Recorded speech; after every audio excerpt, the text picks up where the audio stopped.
ધાંગ્રધાના સેવા સદન નજીક ઇકો ગાડીમાંથી શંકાસ્પદ વાયરના જથ્થા સાથે બે શખ્સોને તાલુકા પોલીસે ઝડપી પાડ્યા। ધાંગ્રધા સેવા સદન નજીકથી ઇકો ગાડીમાંથી શંકાસ્પદ વીજ વાયરના જથ્થા સાથે બે ઇસમોને તાલુકા પોલીસે ઝડપી લીધા। ધાંગ્રધા તાલુકા પોલીસ દ્વારા સેવા સદન નજીક ઇકો ગાડીમાંથી શંકાસ્પદ એલ્યુમિનિયમના વીજ વાયરના જથ્થા મામલે બે શખ્સને પૂછતા મૂળી તાલુકાના સડલા ગામે પવન ચક્કીમાંથી એલ્યુમિનિયમના વીજ વાયર ચોરી કર્યા હોવાનું આરોપીએ કબૂલ્યું હતું। ત્યારે એલ્યુમિનિયમના વાયર સહિત 2,35,000ના મુદ્દામાલ સાથે બે આરોપીને તાલુકા પોલીસે ઝડપી વધુ કાર્યવાહી માટે મળી પોલીસને સોંપવામાં આવ્યા। ધાંગ્રધા તાલુકા પોલીસે પેટ્રોલિંગમાં હોય તે સમયે હેડ કોન્સ્ટેબલ કુલદીપસિંહ ઝાલા, ભરતભાઈ સાબરિયા, પરાક્રમસિંહ ઝાલા, વિક્રમભાઈ રબારી સહિત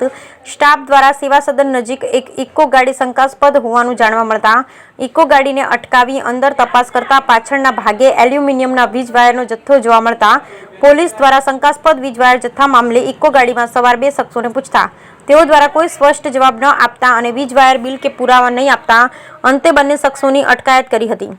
ત્યારે તાલુકા પોલીસે વધુ તપાસ કરતા જાણવા મળ્યું હતું કે થોડા દિવસ અગાઉ મૂળી તાલુકાના સડલા ગામે પવન ચક્કીથી એલ્યુમિનિયમના વીજ વાયર ચોરી થઈ હોય, જેથી જપ્ત કરેલ અંદાજિત 400 કિલો વીજ વાયરનો જથ્થો કિંમત 35,000 રૂપિયા તથા એક ઇકો ગાડી રજિસ્ટર નંબર GJ6JE5135 નંબરવાળી કબજે કરી તેની કિંમત 2 લાખ એમ કુલ મળી 2,35,000ની કિંમતનો મુદ્દામાલ જપ્ત કરી આરોપી રાજુ ઉર્ફે કાણિયો નરેશભાઈ દેવી પૂજક તથા સામજી માંધવભાઈ રાવળદેવ રહે બંને ધાંગ્રધાવાળાની ધાંગ્રધા તાલુકા પોલીસ સ્ટેશન લાવી વધુ પૂછપરછ કરતા ચોરીમાં વધુ એક આરોપી શંભુભાઈ કરશનભાઈ દેવી પૂજક રહે ધાંગ્રધા સામેલ હોવાનું ખુલ્યું હતું, જેમાં મૂળી પોલીસને જાણ કરી આગળની કાર્યવાહી હાથ ધરી। Bureau report Hitesh Rajpara, Dhrangadhra.